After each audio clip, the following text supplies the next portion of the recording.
آخر آپ مجھے کہاں لے آئے ہیں؟ ان دونوں کو حویلی سے نکلتے نکلتے 6 بج گئے تھے۔ 8 بجے مصطفیٰ نے ایک بہت خوبصورت گھر کے سامنے گاڑی روکی تو وہ چونکی۔ یہ میرے سینٹر زہیب شاہ کا گھر ہے۔ مجھے ان سے کچھ کام ہے اور کچھ ڈسکس کرنا ہے۔ کل بھی ان کے پاس ہی آیا تھا۔ مصطفیٰ نے سنجیدگی سے کہا تو وہ سر ہلا گئی۔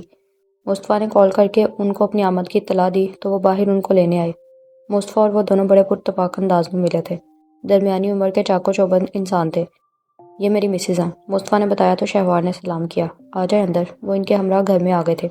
زہیب شاہ کی بھی مسز موجود تھیں۔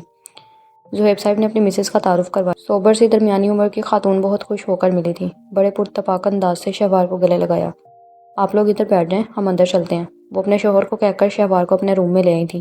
شہوار ان کے کہنے پر چادر ذرا ڈھیلی کرتے بستر پر بیٹھ گئی۔ ماشاءاللہ تم تو بہت پیاری ہو۔ اصل میں میرے ہسبینڈ اور مصطفیٰ کی جاب کے دوران ہی دوستی ہوئی ہے۔ دونوں ایک ہی ڈپارٹمنٹ کے ہیں تو مصطفیٰ اکثر ہمارے یہاں آتا رہتا ہے۔ مجھے تو علم ہی نہیں تھا کہ وہ ایک عدد بیوی بھی رکھتا ہے، وہ بھی اس قدر پیاری سی۔ وہ بے تکلف سے خاتون تھی۔ شہوار مسکرا دی۔ یہ تو کل علم ہوا جب مصطفیٰ کے پاس اس کے فادر کی کال آئی تھی تو اس نے رات رکنے سے ایکسکیوز کرتے بتایا کہ وہ گاؤں جا رہا ہے اپنی وائف کو لینے۔ آپ کا نام کیا ہے؟ شہوار نے پوچھا۔ ماریا، شہوار نے سر ہلا دیا۔ اچھا بتاؤ کیا کھاؤ گی؟ میں پھر وہی آرڈر کرتی ہوں۔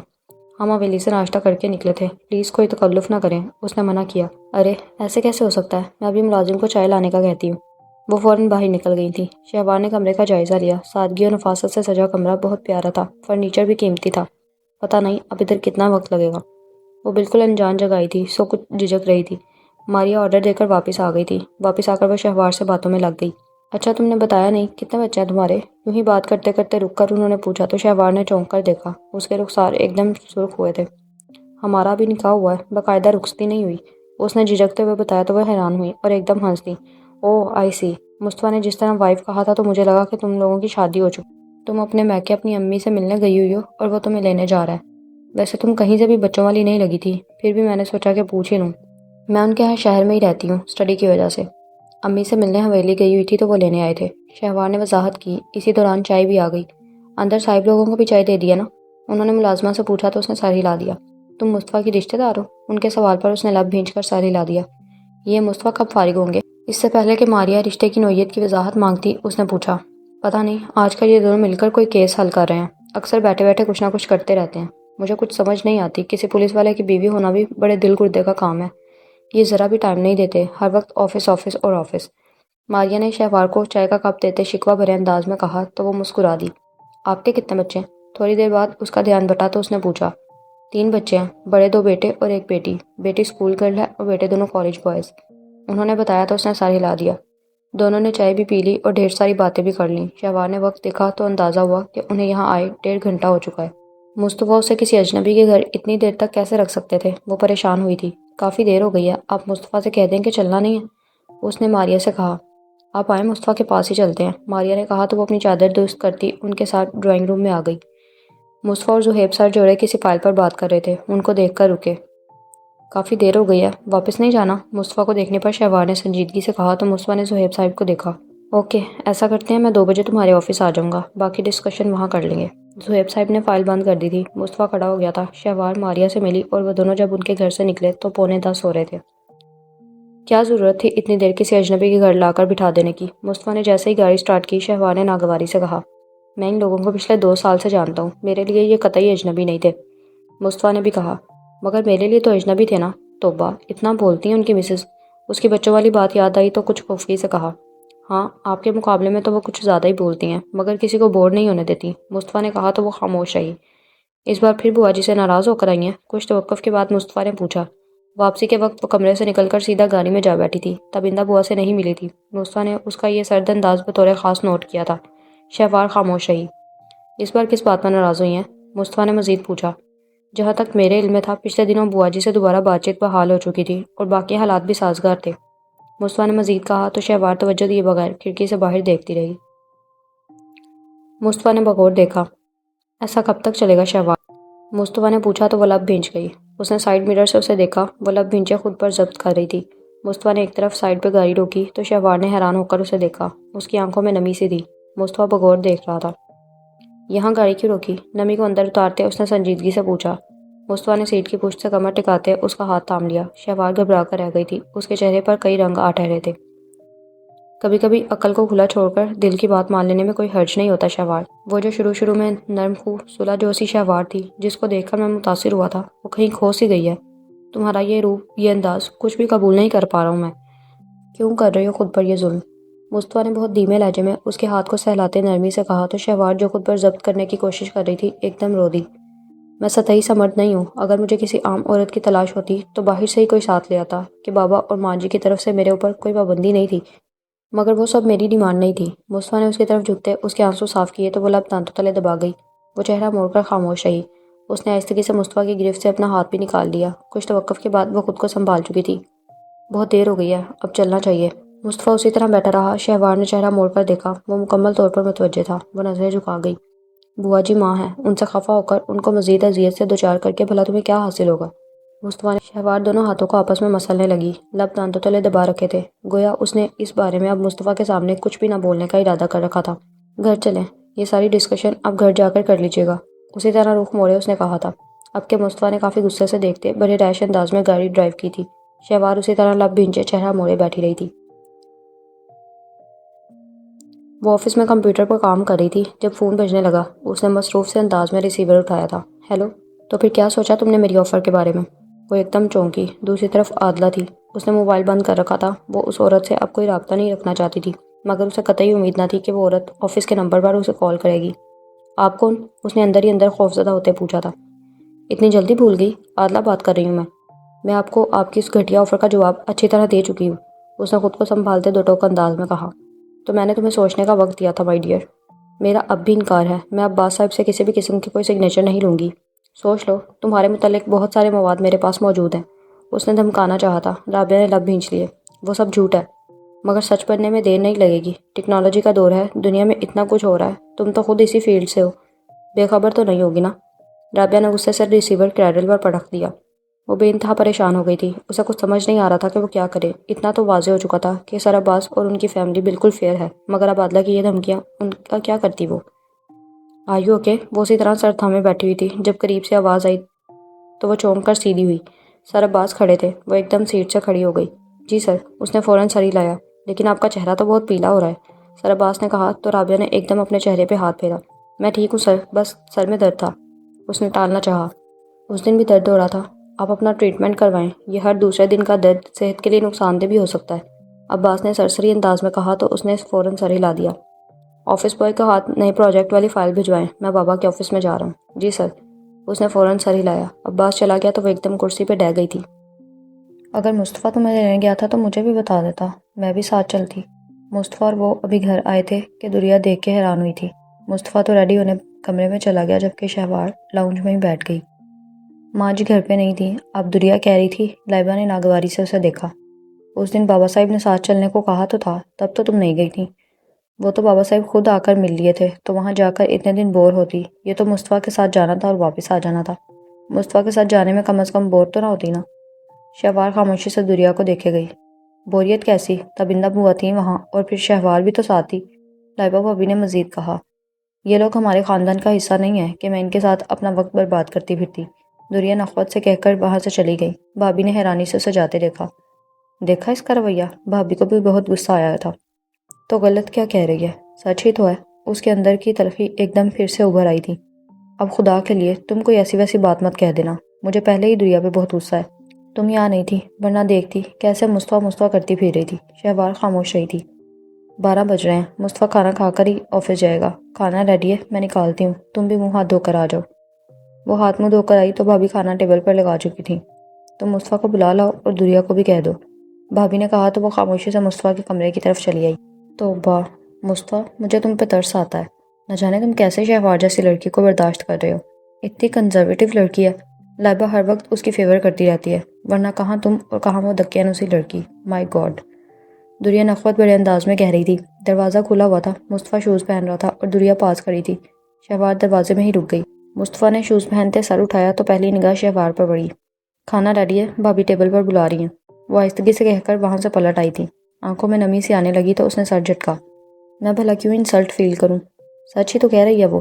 بھلا کہاں مصطفیٰ جیسا مرد اور کہاں میں جو ان لوگوں کے پیسے پہ پلی بڑھی اور آج کس چیز کا غرور کروں؟ نہ میرے پاس اعلیٰ خاندان کا ٹیگ ہے اور نہ ہی اپنی شناخت۔ کوئی بھی تو قابل فخر بات نہیں ہے میرے اندر۔ وہ خاموشی سے اپنے کمرے میں چلی آئی تھی۔ اس نے رات مولوی صاحب کے یہاں سے برائے نام کھانا کھایا تھا اور صبح اس نے ناشتہ نہیں کیا تھا۔ رستے میں ماریا کے یہاں سے چائے پی تھی۔ گھر آتے آتے اسے بہت بھوک لگ رہی تھی، مگر اب دریا کے الفاظ سن کر اسے لگا جیسے ساری بھوک مر گئی ہو۔ دروازہ لاک کر کے وہ خاموشی سے بستر پر لیٹ گئی۔ دن اپنی رفتار سے گزر رہے تھے۔ وہ کالج جا رہی تھی۔ روشی اور احسن 2 ہفتے بعد ہنی مون ٹرپ سے واپس آ گئے تھے۔ احسن اگلے دن ہی آفس جانے لگا تھا۔ روشی پہلے سے کہیں زیادہ نکھر چکی تھی۔ انا اسے آتے جاتے چھیڑتی تو وہ ہنس دیتی۔ وہ آج کالج سے واپس آئی تو ولید گھر پر ہی تھا۔ آج آپ جلدی آ گئے؟ بیگ اور کتابیں سینٹرل ٹیبل پر رکھتے اس نے پوچھا۔ ہاں، ایک کام تھا تو آنا پڑا۔ ولید اسے جواب دے کر پھر روشی کی طرف متوجہ ہو گیا تھا۔ تم فائنل بتاؤ، تم میرے ساتھ چل رہی ہو کہ نہیں؟ سوری بھائی، میں اس لڑکی کے لیے آپ کے ساتھ کہیں بھی نہیں جا رہی۔ دونوں میں کوئی بحث ہو رہی تھی۔ انا نے چونک کے اسے دیکھا۔ کہاں جانا ہے اور کیا بات ہے؟ وہ ولی بھائی کی فرینڈ تھی نا کاشفا؟ نشانے نے پوچھا تو اس نے سر ہلایا۔ آج اس کا برتھ ڈے ہے، اس نے بھائی کو بھی انوائٹ کیا ہے۔ وہ میری شادی پہ آئی تھی، اب بھائی کہہ رہے ہیں کہ اگر اس کے انویٹیشن پر نہیں گئے تو اچھا نہیں لگے گا۔ پھر وہ کچھ گفٹ بھی دے کر گئی تھی، مگر میرا دل نہیں کر رہا جانے کو۔ نہ جانے کیوں مجھے وہ لڑکی اچھی نہیں لگتی۔ رشانے نے تفصیلات بتائیں تو انا نے ولید کو دیکھا۔ اوکے، تم نہیں جانا چاہتی تو نہ جاؤ۔ انا، تم چلو گی میرے ساتھ؟ ولید رشانے کے ساتھ مسلسل بحث سے اکتا کر اب اس سے پوچھ رہا تھا۔ وہ حیران ہوئی۔ اس نے آپ کو انوائٹ کیا ہے، آپ جائیں، ہمیں کیوں ساتھ باندھ رہے ہیں؟ اس نے ناگواری سے کہا۔ اصل میں ان لوگوں کو میں بہت زیادہ نہیں جانتا، صرف کاشفا سے ہی ہیلو ہائی ہے۔ وہ رشانے کو گفٹ دے کر گئی تھی۔ اب میں نہ جاؤں تو اچھا نہیں لگتا، اور مجھے نہیں علم کہ کس قسم کی گیدرنگ ہوگی اور کس قسم کے لوگ ہوں گے۔ یوں کہہ لو، مصطفیٰ کے نکاح اور اپنے گھر کی شادی کی تقریب کے علاوہ پاکستان کے دیگر فنکشن میں کیسے آتے جاتے ہیں اور کیا کرتے ہیں مجھے قطعی علم نہیں، اسی لیے کہہ رہا تھا۔ ولید نے تفصیلات بتائیں تو وہ سر ہلا گئی۔ اب جانا اتنا ضروری بھی نہیں، پھر کبھی ملے تو گفٹ دے دیجیے گا، اگر شکوہ کرے تو کہہ دیجیے گا کہ ضروری کام تھا نہیں آ سکا۔ رشانے نے مشورہ دیا۔ اب میں تمہاری طرح اتنا بے مروت بھی نہیں ہوں۔ ولید نے رشانے کو گھورا اور پھر انا کو دیکھا۔ چلو گی میرے ساتھ یا پھر تم بھی انکار کر رہی ہو؟ جانے میں تو کوئی حرج نہیں، مگر میں بھلا وہاں جا کر کیا کروں گی؟ میری تو کسی سے کوئی سلام دعا بھی نہیں۔ اس نے ٹالنا چاہا۔ میں چل رہا ہوں تمہارے ساتھ، سلام دعا کے لیے کافی ہوں میں۔ ولید نے فوراً کہا تو رشانے ہنس دی۔ ابھی سے شوہروں والا روب جمانا شروع کر دیا ہے بیچاری پر۔ یاد رکھیں ابھی صرف منگنی ہوئی ہے۔ رشانے کی بات پر انا کا چہرہ گلنار ہوا تھا۔ شٹ اپ، ولید نے گھور کر کہا تو انا بھی ہنس دی۔ پلیز بتا دو، ساتھ چل رہی ہو یا میں پھر اکیلے ہی چلا جاؤں؟ ولید نے پوچھا تو وہ رکی۔ بقور ولید کو دیکھا، وہ آفس گیٹ اپ میں تھا، بڑا شاندار لگ رہا تھا۔ اگر وہ اکیلا چلا جاتا تو؟ انا کے دل کی دھڑکن تیز ہوئی۔ ٹھیک ہے، کب چلنا ہے؟ اس نے حامی بھرتے کہا۔ ولید نے ایک گہرا سانس لیا۔ تھینک گاڈ، تم مانی تو صحیح۔ وہ دھیمے سے مسکرا دی۔ اچھا گفٹ بتا دو، کیا دینا ہے اسے؟ وہ کتابیں لے کر اٹھنے لگی تو ولید نے پھر پوچھا۔ وہ بیٹھ گئی۔ جو آپ کو مناسب لگے دے دیں، ویسے روشی سے پوچھ لیں۔ اوکے، مغرب کے وقت تیار رہنا، جو بھی گفٹ دینا ہو میرے ساتھ چل کر دیکھ لینا۔ اس وقت تو میں ایک کام سے جا رہا ہوں، پھر شام میں ہی ملاقات ہوگی۔ ولید کہہ کر چلا گیا تھا۔ انا نے روشی کو دیکھا۔ کیا ضرورت تھی حامی بھرنے کی؟ شادی پر میں ملی ہوں اس سے، کافی شو آف لڑکی ہے، مجھے تو کہیں سے بھی اچھی نہیں لگی۔ جتنی دیر میرے پاس بیٹھی رہی کسی نہ کسی لڑکے سے فون پر بات کرتی رہی تھی۔ مگر ولی کی تو وہ دوست ہے نا، اس نے مسکرا کر کہا۔ گزشتہ دنوں سے ولید کے اکثر معاملات میں خود کو بہت مضبوط کرنے کی کوشش کر چکی تھی۔ تمہیں جیلسی نہیں ہو رہی؟ اچھی خاصی خوبصورت لڑکی ہے۔ انا کے گزشتہ رویوں کو لے کر روشی نے کریدنا چاہا۔ نہیں، بس خوف آتا ہے، انا نے سادگی سے کہا۔ کیوں؟ پتہ نہیں۔ اوکے، میں ذرا چینج کر کے کھانا کھا لوں۔ وہ کہہ کر اپنے کمرے میں آ گئی تھی۔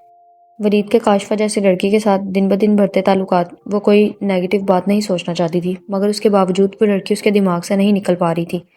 شاید اسی لیے وہ ولید کے ساتھ جانے کی حامی بھر چکی تھی۔ شام تک وہ سخت اضطراب کا شکار رہی تھی۔ ولید نے فون کر کے اسے تیار رہنے کو کہا تھا۔ لاشعوری طور پر اس نے اپنی تیاری میں اچھے لباس، جدید سٹائل وغیرہ کا خیال رکھا تھا۔ میک اپ اس نے نہیں کیا تھا، مگر اس ذرا سی تبدیلی سے ہی وہ جگمگ کرنے لگی تھی۔ ولید گھر لوٹا تو وہ مکمل طور پر تیار اس کے سامنے چلی آئی تھی۔ ولید اسے دیکھ کر چونکا تھا۔ بڑی محویت سے اس نے انا کو دیکھا۔ اس قدر اہتمام کی کیا ضرورت تھی بھلا؟ اس نے سنجیدگی سے کہا تو انا چونکی۔ کیا ہوا، اچھی نہیں لگ رہی کیا؟ ولید کی سنجیدگی سے وہ خائف ہو گئی تھی۔ نہیں خیر، نہ جانے کیسے لوگ ہوں اور کس قسم کی گیدرنگ ہو، تم سادگی میں بھی اچھی لگتی ہو، خواہ اتنا اہتمام کیا۔ انا جھنپ گئی تھی۔ میں نے تو سوچا کہ نہ جانے کیسے لوگ ہوں گے، وہ لڑکی اچھی خاصی خوبصورت اور امیر گھرانے کی لگتی ہے، تو اسی مناسبت سے ذرا اچھا ڈریس پہن لیا۔ چادر تو میں نے ساتھ لے لی ہے، دوپٹہ نہیں لے رہی۔ تم اتنی اسٹیٹس کانشیس کب سے ہو گئی ہو؟ اگر مناسب نہیں لگ رہا تو میں چینج کر لیتی ہوں، ولید کے سوال کو نظر انداز کرتے اس نے کہا۔ رہنے دو، اب کافی دیر ہو گئی ہے، چلتے ہیں۔ آپ چینج نہیں کریں گے؟ نہیں، ولید انکار کر کے گاڑی کی طرف چلایا تھا۔ انا نے بھی اس کی تقلید کی تھی۔ آپ نے گفٹ لے لیا یا لینا ہے ابھی؟ اس نے راستے میں پوچھا۔ لے لیا ہے؟ کیا لیا؟ اس نے تجسس سے پوچھا۔ بیک سیٹ پر پڑا ہوا ہے، دیکھ لو۔ انا نے پلٹ کر دیکھا۔ سفید اور ریڈ پھولوں کا گلدستہ تھا اور ساتھ میں پیکنگ شدہ کوئی چیز تھی۔ اس کے اندر گفٹ کیا ہے؟ انا کو تجسس بڑھنے لگا۔ کوئی گلاس میڈ آرٹیفیشل پیس تھا، ولید نے بتایا تو وہ سر ہلا گئی۔ باقی کا سارا رستہ خاموشی سے کٹا تھا۔ پارٹی کا ارینج ہوٹل میں تھا، اچھی خاصی گیدرنگ تھی۔ کاشفا ان کو ریسیپشن پر ہی مل گئی تھی۔ ان لوگوں کو آتے دیکھ کر وہ فوراً بھاگ کر قریب آئی تھی۔ ہیلو، اس نے ولید اور انا دونوں سے ہاتھ ملایا تھا۔ انا نے اس کو گفٹ اور پھولوں کا بکے تھمایا۔ وہ خوبصورت سلیو لیس فراک میں ملبوس تھی۔ دوپٹے کا تکلف اس نے نہیں کیا تھا۔ وہ مسکرا کر ولید کو دیکھ رہی تھی۔ انبیلیویبل، میں سوچ رہی تھی کہ آپ نہیں آؤ گے۔ I am surprised. ولید کو دیکھ کر بہت خوش لگ رہی تھی۔ انا اس کا جگمگاتا حسن دیکھ کر گمسم ہو گئی تھی۔ کاشفا ان کو اپنے ساتھ اندر لے آئی تھی۔ وہ ہر کسی سے ولید کو ملوا رہی تھی، جبکہ انا ایک ٹیبل کے گرد بیٹھ گئی تھی۔ وہ خاموشی سے ولید کو لوگوں سے ہاتھ ملاتے دیکھ رہی تھی۔ پارٹی کافی بڑے پیمانے پہ کی گئی تھی۔ انا خود کو وہاں خاصا انفٹ محسوس کر رہی تھی۔ کچھ دیر بعد ولید اس کے پاس آ بیٹھا تھا۔ لگتا ہے کافی دوستی ہو گئی آپ دونوں کی۔ اب کاشفا کچھ اور لوگوں کے ساتھ محو کلام تھی۔ اس نے اسے دیکھتے کہا تو ولید مسکرایا۔ خیر، ایسی بات بھی نہیں ہے، مگر وہ جس طرح آپ کو پروٹوکول دے رہی ہے اور ملوا رہی ہے لوگوں سے، مجھے تو ایسا ہی لگا تھا۔ وہ جو اندر ہی اندر کڑ رہی تھی اب ایک دم کہہ دیا، لہجے میں تلخی تھی۔ تو تم جیلس فیل کر رہی ہو؟ ولید نے بڑے سکون سے اس کا سکون درہم برہم کیا تھا۔ ایک پل لگا اسے خود کو پرسکون کرنے میں۔ بڑی خوش فہمی اپنے بارے میں، اس نے جل بھن کر کہا۔ ولید ہنس دیا۔ شکر کرو غلط فہمی نہیں ہے، جہاں سے گزر جاؤں لوگ دیدہ دل فرش راہ کیے رہتے ہیں۔ ان لوگوں کی آئی سیٹ یقیناً ویک ہوگی۔ ویٹر ان کی ٹیبل پر کولڈ ڈرنک کے گلاس رکھ گیا تھا۔ یہ جو کاشفا کے ساتھ کھڑے ہیں یہ کون ہے؟ یہ کاشفا کے والد اور والدہ ہیں اور ساتھ میں ان کی بہن۔ یہ صرف دو ہی بہنیں ہیں؟ نہیں، اس کا ایک بھائی بھی ہے، ایک بار اسپتال میں دیکھا تھا، شاید آج کے فنکشن میں وہ شامل نہیں ہے، ورنہ ملواتی ضرور۔ کافی حسین فیملی ہے اور کاشفا سب سے بڑی لگ رہی ہے۔ میں جس جگہ سے آیا ہوں وہاں اس سے زیادہ رچ اور خوبصورت لوگ موجود تھے، ولید نے بہت سنجیدگی سے کہا تو انا نے چونک کر اسے دیکھا۔ وہ ان لوگوں کو دیکھ رہا تھا مگر اس کی آنکھوں میں ایک سلگتا سا احساس تھا، وہ کچھ سمجھ نہ پائی تھی۔ تو پھر ان سے متاثر ہونے کی کوئی خاص وجہ؟ تمہیں کس نے کہا کہ میں ان لوگوں سے متاثر ہوں؟ ولید نے اس کی آنکھوں میں جھانکا۔ وہ سٹپٹا سی گئی۔ آپ کے رویوں سے تو یہی لگتا ہے۔ ولید نے ایک گہرا سانس لیا۔ اندازہ ہو رہا ہے کہ تم میرے بارے میں کس حد تک نیگیٹو سوچتی ہو۔ ولید، آئے میں آپ کو کچھ اور لوگوں سے ملواؤں۔ انا جواباً کچھ کہنے ہی والی تھی، کاشفا درمیان میں آ ٹپکی تھی۔ انا نے کافی ناگواری سے اس کی مداخلت کو دیکھا۔ ولید مسکرا کر کھڑا ہو گیا۔ انا اس کے کھڑا ہو جانے پر جل بھن گئی تھی۔ آپ بھی آئے نا انا؟ اس نے انا کو بھی آفر کی۔ نو تھینکس، میں ایسی مکس گیدرنگز کی عادی نہیں ہوں۔ اوہ، پھر تو آپ کو آنا بھی نہیں چاہیے تھا، ہمارے ہاں تو ایسی مکس گیدرنگز بہت عام ہیں۔ کاشفا نے کافی منہ بگاڑ کر کہا تھا۔ میرا خیال ہے ہم آپ کے مہمانوں سے مل لیتے ہیں، انا یہیں ٹھیک ہے، وہ یہاں زیادہ ایزی فیل کرے گی۔ انا جواباً کچھ سخت کہنے والی تھی، ولید نے درمیان میں مداخلت کر دی۔ انا لب بھینچ کر دوسری طرف دیکھنے لگی۔ پلیز ریلیکس، میں ابھی واپس آتا ہوں، ولید کہہ کر چلا گیا۔ انا نے خفکی سے اسے جاتے دیکھا تھا۔ شہزیب صاحب نے بابا صاحب اور تابندہ بوا دونوں سے بات کر کے شادی کی تاریخ فائنل کر دی تھی۔ شہوار گمسم سی ہو گئی تھی۔ عائشہ شادی کی تاریخ طے پا جانے کا سنتے ہی شہر آ گئی تھی۔ لائبہ تو اپنی پریگنینسی کی وجہ سے کہیں آ جا نہیں پا رہی تھی۔ عائشہ ہی ساری شادی کی تیاریاں کر رہی تھی۔ روز ماجی اور دریا کے ساتھ بازار کے لیے نکل جاتی تھی۔ شہوار صبح کالج کے لیے نکلی تو عائشہ نے اسے شاپنگ کے لیے ساتھ چلنے کا کہا۔ وہ سنی انسنی کرتے شہزیب صاحب کے ساتھ کالج چلی آئی تھی۔ آج کل وہی اسے پک اینڈ ڈراپ کر رہے تھے۔ واپسی پر عائشہ اور دریا ڈرائیور کے ساتھ اس کے کالج کے باہر موجود تھیں۔ موبائل پر باہر آنے کا کہا تھا۔ وہ ان دونوں کے ساتھ شاپنگ مال میں گھوم رہی تھی۔ ادھر ادھر گھومتے کئی بار شہوار کو محسوس ہوا کہ جیسے وہ کسی کی نگاہوں کے حصار میں ہے۔ اس نے چادر کو اچھی طرح چہرے پر کر لیا۔ مغرب کے بعد کا وقت تھا، شاپنگ مکمل تھی۔ شہوار نے سکون کا سانس لیا تھا، اب تھکن کے ساتھ اسے بھوک بھی لگ رہی تھی۔ شہوار، میں نے اس طرف بیگز دیکھے ہیں، بہت پیارے ہیں، وہ دیکھ لیں پھر چلتے ہیں گھر۔ وہ جو بار بار واپس چلنے کی رٹ لگائے ہوئے تھی، عائشہ نے کہا تھا۔ تم لوگوں نے جانا ہے تو جا کر دیکھ لو، میں اب ادھر سے ایک قدم بھی ہلنے والی نہیں ہوں، بھوک سے میری جان نکلنے والی ہے۔ اس نے صاف انکار کر دیا تھا۔ ایک تو انچاہی شادی کا عذاب اور اوپر سے یہ شاپنگ، وہ نہ جانے یہ سب کیسے برداشت کر رہی تھی۔ اچھا تم ادھر ٹھہرو، میں دیکھ کے آتی ہوں، عائشہ نے کہا۔ میں بھی تمہارے ساتھ چلتی ہوں، مجھے بھی وہ بیگز اچھے لگے تھے۔ دریا بھی ساتھ ہو لی تھی۔ ان دونوں کے جانے کے بعد وہ اطراف میں دیکھتے شاپنگ بیگز ایک ہاتھ سے دوسرے میں منتقل کرتے لوگوں کو دیکھ رہی تھی اور پھر ایک دم چونک گئی۔ لوگوں کے درمیان سے نکل کر آنے والے شخص کو دیکھ کر اس کا چہرہ ایک دم خوفزدہ ہو گیا تھا۔ ایاز، اس کے لب ہلے تھے، اس نے ہلنے کی کوشش کرنا چاہی مگر اس کا جسم جامد ہو گیا تھا۔ سہیل بھائی کے ساتھ رہنے والا لڑکا ابوبکر پاکستان آ چکا تھا، وہ آج کل ان لوگوں کے وہاں رہ رہا تھا۔ اچھا سلجھا ہوا اور ملن نثار لڑکا تھا، امی اور ماموں دونوں کو بہت پسند آیا تھا۔ پرسنالٹی کے حساب سے وہ بہت زبردست انسان تھا۔ پھر کئی سالوں سے باہر سہیل بھائی کے ساتھ رہ رہا تھا۔ وہ اس کی ہر طرح کی گواہی دے رہے تھے، مگر اس کے باوجود رابعہ کوئی فیصلہ نہیں کر پا رہی تھی۔ ماموں اس سے ایک دو بار اس کی رائے مانگ چکے تھے، مگر وہ ہر بار انہیں ٹال رہی تھی۔ دوسری طرف عادلہ کی فون کالز اور دھمکیوں کا سلسلہ بڑھتا جا رہا تھا۔ وہ عجیب مصیبت میں خود کو گرفتار محسوس کر رہی تھی۔ کچھ سمجھ نہیں آ رہی تھی کہ کس طرح اس مسئلے کو حل کرے۔ کبھی جی چاہتا تھا کہ جاب چھوڑ دے اور کبھی عقل روک دیتی تھی اور سب حالات کا ڈٹ کر مقابلہ کرنے پر اکساتی تھی۔ 2-3 دن سے وہ اور ہادیہ لیٹ آف ہو رہی تھی۔ اس وقت بھی آفس سے نکلتے نکلتے مغرب ہو گئی تھی۔ ہادیہ نے اسے آدھے راستے تک ڈراپ کر دیا تھا، پھر یہاں سے رکشہ لے کر وہ روانہ ہو جاتی تھی۔ وہ رکشے کے انتظار میں کھڑی تھی۔ اس کی بیک پر پراپرٹی اسٹیٹ ایجنسی کی بہت بڑی بلڈنگ تھی۔ تبھی اس کے سامنے گاڑی آ رکی تھی۔ آ جاؤ، میں ڈراپ کر دوں گی، وہی مخصوص انداز تھا۔ رابعہ نے نفرت سے چہرہ موڑ لیا۔ آج کل اسے یہ عورت دنیا کی انتہائی کریہ، مکروہ اور بدصورت عورت لگتی تھی۔ میں تمہیں بہت وقت دے رہی ہوں، اس لیے کہ تم کام کی لڑکی ہو، ورنہ نہ میں کبھی کسی کے اتنے نخرے سہتی ہوں اور نہ ہی کسی کو اس کی اوقات سے بڑھ کر امپورٹنس دیتی ہوں۔ کم آن یار، ہم مل باندھ کر ڈیل کر لیتے ہیں، جو تمہاری ڈیمانڈ ہوگی میں پے کر دوں گی۔ عادلہ ڈرائیونگ سیٹ پر بیٹھی یہ سب کہہ رہی تھی۔ میں نے تمہیں پہلے دن بھی کہا تھا اور اب بھی کہتی ہوں، اور آئندہ بھی میرا یہی جواب ہوگا، میں تمہارے کسی بھی شیطانی عمل میں تمہارا ساتھ نہیں دوں گی۔ تم نے جو کرنا ہے کر لو، تمہاری دھمکیوں سے ڈرنے والی نہیں ہوں میں، اس نے بہت نفرت سے کہا تھا۔ عادلہ گاڑی سے باہر نکل آئی۔ جانتی ہو تمہیں یہ اکڑ بہت مہنگی بھی پڑ سکتی ہے، انگلی اٹھا کر وارن کر رہی تھی۔ تم ہو کیا، ایک گندی غلیظ عورت، جاؤ جو کرنا ہے کر لو، رابعہ کوئی عام لڑکی نہیں ہے، ڈرے بغیر اس نے سختی سے کہا تھا۔ اوہ یو شٹ اپ، اس نے اس کا بازو پکڑ کر دھکیلا تھا۔ عادلہ اپنی گاڑی کے ساتھ جا ٹکرائی تھی۔ عادلہ بہت غصے سے اس کی طرف پلٹی تھی۔ دیکھنا میں تمہارا کیا حشر کروں گی۔ وہ بہت تیش کے عالم میں رابعہ کی طرف بڑھی تھی۔ کیا ہو رہا ہے یہ؟ سائڈ سے نکل کر ایک دم وہ شخص سامنے آیا تھا۔ عادلہ وہیں رک گئی تھی۔ رابعہ نے دیکھا وہ کوئی اور نہیں، اس کے سامنے ابو بکر کھڑا تھا۔ کیا ہوا ہے؟ کون ہے یہ خاتون؟ وہ شاید ساری کارروائی دیکھ چکا تھا، اسی لیے رابعہ سے پوچھ رہا تھا۔ ہے ایک پاگل گھمنڈی عورت، جسے اپنی بے پناہ دولت اور حسن پر حد سے زیادہ مگر بھول گئی ہے کہ جب نمرود جیسے لوگوں کے سروں پر نمرود کا کیا آتا ہے تو اس کا علاج اللہ مچھر جیسے حقیر سے کرتا ہے۔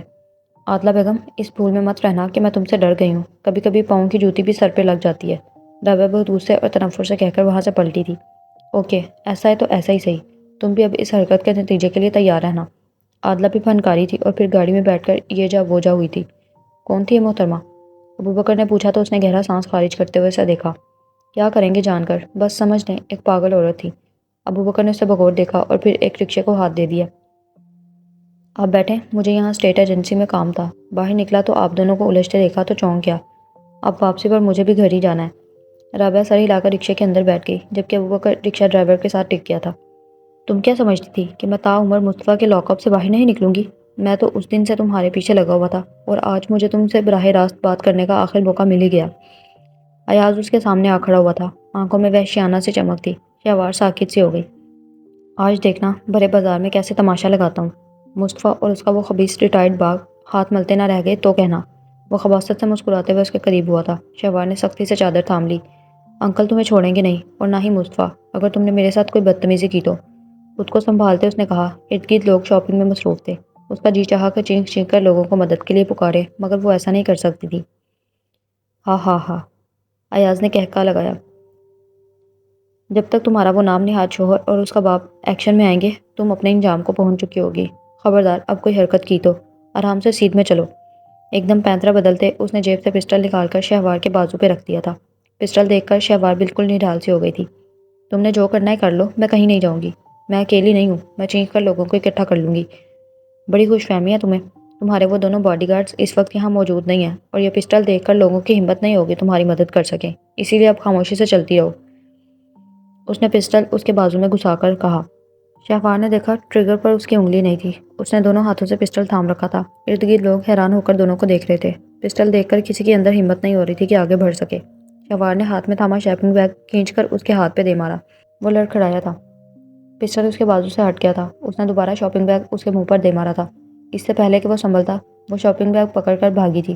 ایاز کے ہاتھ سے پسٹل گر گیا تھا۔ وہ کچھ نہیں سمجھ پایا تھا۔ اس نے فوراً پسٹل اٹھایا اور فوراً سنبھل کر فائر کیا۔ ہوائی فائر تھا۔ وہ اندھا دھند سیڑھیوں کی طرف بھاگی تھی۔ چادر اس کے چہرے اور سر سے اتر چکی تھی۔ بیگ کندھے پہ تھا اور ہاتھ میں شاپنگ بیگ۔ ایاز نے ایک اور فائر کیا تھا۔ یہ ہوائی فائر نہیں تھا، اس کے بہت قریب سے بلٹ گزری تھی۔ سیڑھیاں پھلانگتے جو پہلی دکان نظر آئی شہوار اس میں گھس گئی تھی۔ یہاں لوگوں کا رش تھا۔ ایاز اب فائر نہیں کر رہا تھا، وہ شاید پیچھے رہ گیا تھا۔ وہ لوگوں کو چیرتے ایک اسٹیچو کے پیچھے چھپ گئی۔ اسے یہ بھی علم نہیں تھا کہ ایاز نے اسے اس دکان میں گھستے دیکھا بھی ہے یا نہیں۔ دکاندار حیران تھے مگر خاموش تھے۔ اسی طرح 5 منٹ گزر گئے تھے۔ وہ کچھ دیر بعد وہاں سے اٹھی تو دروازے کی طرف لپکی۔ 1 منٹ بیٹا، آپ ادھر سے نکل جاؤ، یہ ڈور باہر روڈ کی طرف کھلتا ہے، ابھی باہر گوری چلی ہے، شاید کوئی ڈکیتی کی واردات ہوئی ہے، آپ کو اس طرف خطرہ ہوگا۔ بارش، دکاندار نے کہا۔ وہ سر ہلاتے دوسرے دروازے کی طرف لپکی تھی۔ وہ چادر کو درست کرتے بیگ کو مضبوطی سے تھامے سڑک کی دوسری طرف کھڑی اپنی گاڑی کی طرف جانے کو تھی۔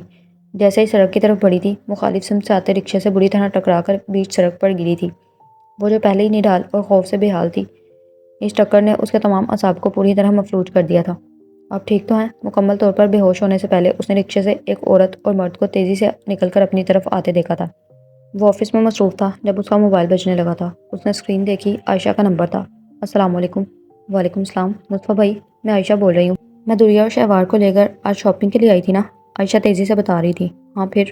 یہاں ایک ایمرجنسی ہو گئی ہے، یہاں کچھ لوگوں نے فائرنگ کی تھی جس کی وجہ سے بہت افراتفری پھیل گئی تھی۔ اصل صورتحال کیا ہے پتہ نہیں چل سکا۔ ہم سے شہوار کہیں گیدرنگ میں گم ہو گئی ہے، ہم کتنی دیر سے تلاش کر رہے ہیں مگر کچھ سمجھ نہیں آ رہا۔ کیا؟ وہ ایک دم سیٹ سے اٹھ کھڑا ہوا تھا۔ شاید کوئی چور تھے، لوگ بتا رہے تھے کہ کسی عورت سے کچھ چھین رہے تھے، مگر وہ عورت بھاگ نکلی تو ان لوگوں نے فائرنگ شروع کر دی۔ شہوار کے نمبر پہ کال کر کے پتا کرو وہ کہاں ہے۔ میں کال کر رہی ہوں مگر وہ ریسیو نہیں کر رہی۔ دریا بھی کوشش کر رہی ہے مگر not responding. Okay don't worry, میں پتہ کرتا ہوں، ٹریسر شپ لوکیشن تو بتا دے گی کہ وہ اب کہاں ہے۔ میں پتہ کرتا ہوں۔ مصطفیٰ نے اسے تسلی دی اور پھر اگلے 5 منٹ میں لوکیشن کا علم ہو چکا تھا۔ وہ اس کے نمبر پر کال کر رہا تھا مگر کال ریسیو نہیں ہو رہی تھی۔ وہ فوراً آفس سے اپنی گاڑی لے کر نکلا تھا۔ شہوار کو ہوش آیا تو اس نے خود کو ایک کلینک میں موجود پایا۔ ایک مہربان خاتون کا چہرہ اس پر جھکا ہوا تھا۔ اس نے جھٹ ٹانگیں کھول دی۔ میں کہاں؟ وہ جو ایاز کے خوف سے بھاگی تھی، اجنبی خاتون کو دیکھ کر سب یاد آیا تو بے اختیار اٹھ بیٹھی۔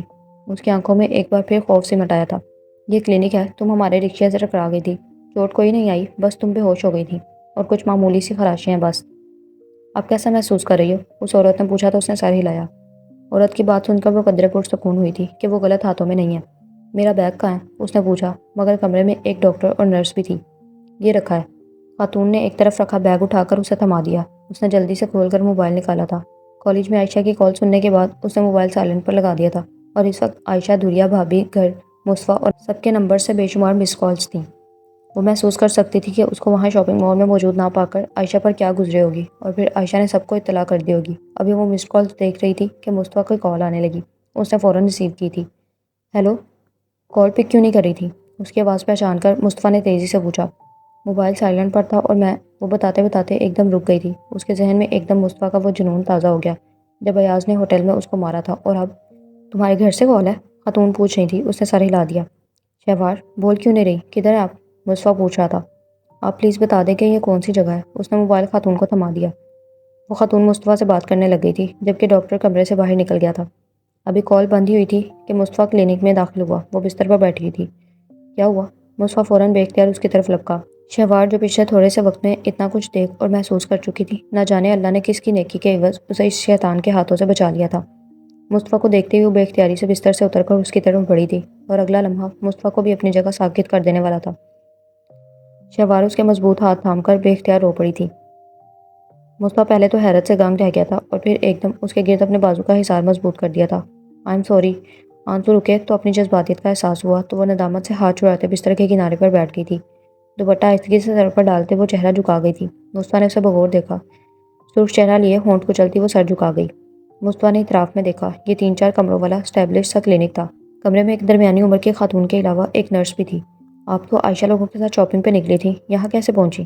مصطفیٰ نے دوبارہ شہوار کو دیکھا جس کی گھبراہٹ میں کچھ کمی واقع ہوئی تھی۔ میری طبیعت خراب تھی، سر چکرا رہا تھا، میں گاڑی میں جا کر بیٹھنے کے لیے شاپنگ مال سے نکلی ہی تھی کہ رکشے سے ٹکرا گئی۔ اس کے بعد مجھے نہیں پتا، وہ ایاز کی حرکت کو گول کر کے سر جھکائے بتا گئی تھی۔ یہ ہمارے رکشے سے ٹکرا گئی تھی، میرے ساتھ میرا بھائی بھی تھا، اس کو ہم یہاں لے آئے، بھائی کو کام تھا تو وہ باہر سے ہی چلے گئے، میں اس بچی کے پاس ہی رک گئی، زیادہ چوٹیں نہیں آئیں، بس بچی بے ہوش ہو گئی تھی۔ ڈاکٹر نے انجیکشن لگایا تو فوراً ہوش آ گیا تھا، خاتون نے بتایا تو مصطفیٰ نے ایک گہرا سانس لیا، ورنہ پچھلے چند منٹ سے وہ بے انتہا پریشان ہو چکا تھا۔ عائشہ کے بتانے کے فوراً بعد اسے ایاز کا خیال آیا تھا، مگر پھر لوکیشن چیک کرنے پر جو لوکیشن ٹریس ہو رہی تھی وہ کچھ اور ہی شو کر رہی تھی۔ وہ فوراً آفس سے نکلا تھا، رستے میں بار بار نمبر بھی ملا رہا تھا اور شکر ہے کہ مطلوبہ جگہ پہنچنے سے پہلے شہوار نے کال پک کر لی تھی۔ موبائل کی ٹون تو بندہ آن کر لیتا ہے، اندازہ ہے سب کس قدر پریشان ہے۔ عائشہ نے سبھی کو کال کر دی تھی آپ کو وہاں مال میں نہ پا کر۔ شہوار خاموش رہی۔ اور وہ وہاں جو فائرنگ ہوئی تھی وہ کیا سلسلہ تھا؟ شہوار نے چونک کر دیکھا۔ تو کیا عائشہ لوگوں کو پتہ چل گیا؟ اس کا چہرہ زرد پڑ گیا تھا۔ فائرنگ؟ ہاں، عائشہ بتا رہی تھی شاید کوئی ڈکیتی ہونے والی تھی جو ناکام ہو گئی۔ مصطفیٰ کے الفاظ پر وہ پرسکون ہوئی تھی۔ مجھے نہیں، میں باہر نکل آئی تھی، میرے بعد میں کچھ ہوا ہے تو کنفرم نہیں۔ آپ کو تو ابھی کال آئی تھی، آپ پہلے سے ادھر موجود تھے جو فوراً یہاں پہنچ گئے۔ اس نے ٹالتے ہوئے بات بدلی۔ آپ کے موبائل میں موجود چپ کی مدد سے لوکیشن ٹریس کر لی تھی۔ شہوار نے سر ہلا دیا۔ آپ کا نام کیا ہے؟ مصطفیٰ نے خاموش کھڑی خاتون سے پوچھا۔ ثریا بیگم، خاتون نے مسکرا کر بتایا۔ اور جو آپ کے ساتھ صاحب تھے؟ فیضان۔ آپ اسی علاقے کے ہیں؟ نہیں، ہم یہاں کسی کام سے آ رہے تھے کہ رستے میں بچی سے رکشہ ٹکرا گیا۔ میں تو اس کے پاس کلینک میں رک گئی، فیضان کو کام تھا وہ چلا گیا۔ آپ کا بہت بہت شکریہ کہ آپ نے ان کا خیال رکھا اور ساتھ دیا۔ شکریہ کی کیا بات ہے بیٹا، یہ میری بچی کی طرح ہے، ہمارے رکشے سے ٹکرائی تھی، اسے بیچ سڑک پر تو نہیں چھوڑ سکتی تھی نا؟ خاتون محبت سے کہہ رہی تھی۔ میں ڈاکٹر سے مل لوں پھر چلتے ہیں، اور آپ کو میں خود ڈراپ کر دوں گا، جہاں بھی آپ نے جانا ہوگا بتا دیجیے گا۔ وہ دونوں کو کہہ کر روم سے